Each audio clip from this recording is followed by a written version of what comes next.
Thank you, Governor, Your Excellency, the Prime Minister, governors who are here this afternoon, my colleagues, members of Parliament, and all people of goodwill, business people in Nakuru. Your Excellency, as Chebet has said, Nairobi and Nakuru somehow, Governor, politically they are almost the same in terms of the mixture of the people. Nairobi is a cosmopolitan city, and Nakuru is also a cosmopolitan city. And for a long time, me in Nairobi have fought this old man for many years. Let's admit it. Not because he has done anything to Maina Commander or to our community. Just because he was competing with one of us. Kuna shida ingine. Shida ya Raila Central, kwa sababu alikuwa anasimama na Kibaki na Uhuru, ama kuna shida ingine? Hatuna shida ingine ambayo tumekuwa na huyu mzee. And to me, from the time of 9th March 2018, I saw a different man. There are some people who did not see that this country was burning. And they are still in power now. I couldn't have imagined this old man agreeing to talk to our president, because he was almost going to take power by force. He was almost going to State House by force. But from the goodwill and the leadership that the two people, God touched them and they came together, our country became a different country, and that's why we are here, all of us, talking about handshake and uniting and talking about uniting the entire country. Your Excellency, I lead a committee of cohesion and equal opportunities in Parliament. I was not happy about that committee because I was thinking, why have I been given this useless committee? But now I have come to realize it's the best committee that Maina Commander was given. Because it was a committee to unite and to bring the entire country together. At one time, Your Excellency, we could not have met even as committee members. We used almost to fight. But from 9th March 2018, my committee became coherent enough, and from that time, Your Excellency, we have been moving very on. I want to say here that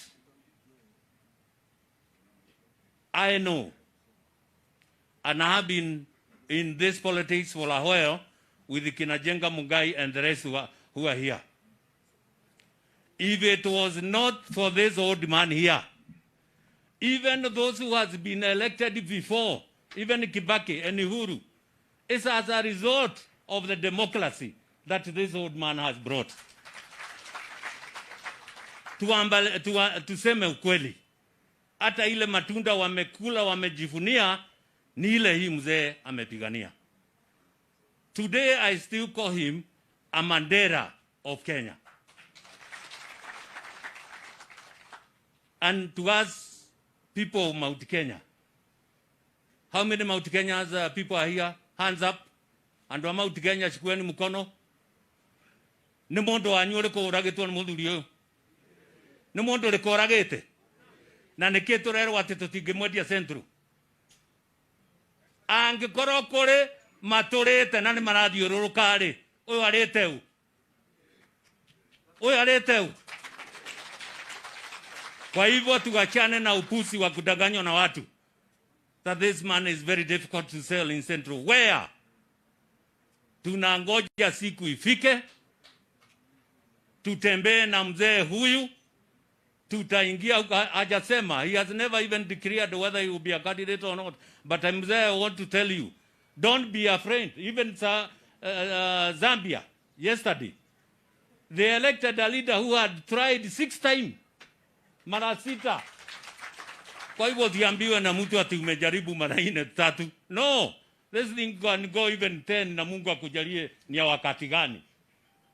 Kwa hivyo sisi tunasema we know na tunajua tuna kiongozi ambaye anaweza unganisha Kenya hii.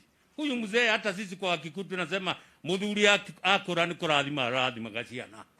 Neguo ateneke akaga. Hata hii mzee jameni, kuna nani kama hajafanya madhambi zaidi atafanya akiwa na miaka yake? And we have the president of wapi? USA 78. Wewe mzee kaa ngumu bado. Wewe kaa ngumu wewe bado. Sisi Nairobi tunasema tunajua handshake ililete nini.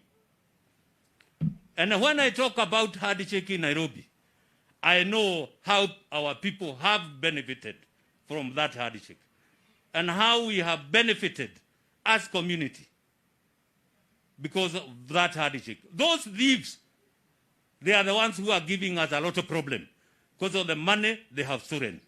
Lakini tumwambia Mungu, hiyo pesa watamwaga na dakika ya mwisho. They will not be the president of this country. Asante sana na Mungu awabariki. Thank you, Mheshimiwa Maina Kamanda.